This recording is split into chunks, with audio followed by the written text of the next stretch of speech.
O Evangelho em 3 minutos, com Mário Persona. Jesus é condenado à morte pelos sacerdotes e líderes religiosos, mas, por estarem sob domínio romano, eles não podem executar a sentença à maneira de Israel, que era por apedrejamento.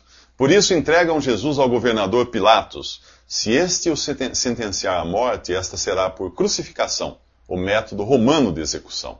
Os profetas do Antigo Testamento previram isso. 1000 anos antes, Davi descreveu a crucificação de Jesus no Salmo 23. Traspassaram minhas mãos e meus pés, escreveu ele. No Salmo 34, ele previu ainda que nenhum de seus ossos seria quebrado, ao contrário do procedimento normal, que era quebrar as pernas do crucificado para acelerar a morte por asfixia.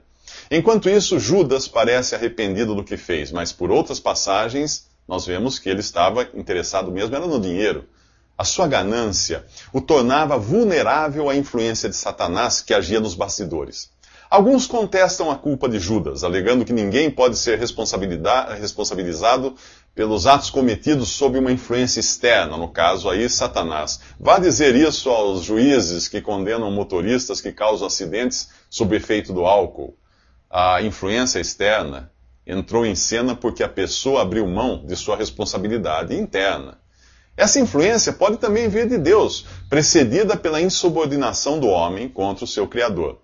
Depois que Faraó, no Antigo Testamento, decidiu ignorar os avisos de Deus, transmitidos por Moisés, Deus endureceu o coração de Faraó. Primeiro veio a insubordinação de Faraó, depois o endurecimento vindo de Deus.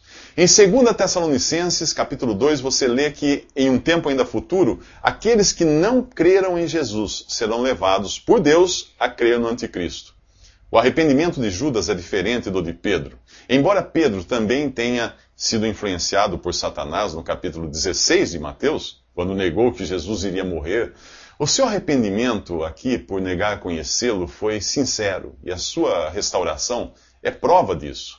Judas não. Ele não se arrepende de seu pecado, mas das consequências do seu erro. Para entender isso, pense em um corrupto.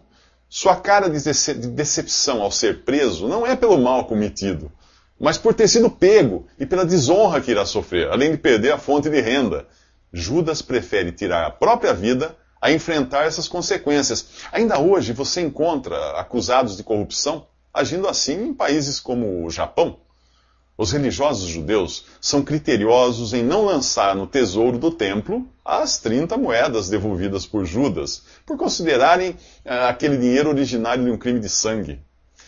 Ao decidirem usar o dinheiro para comprar um campo para servir de cemitério de estrangeiros, eles dão a eles mesmos um atestado de criminosos e hipócritas. Mateus escreve que aquele campo se chama Campo de Sangue até hoje. Nos próximos 3 minutos, Jesus é entregue a Pilatos. Visite www.3minutos.net.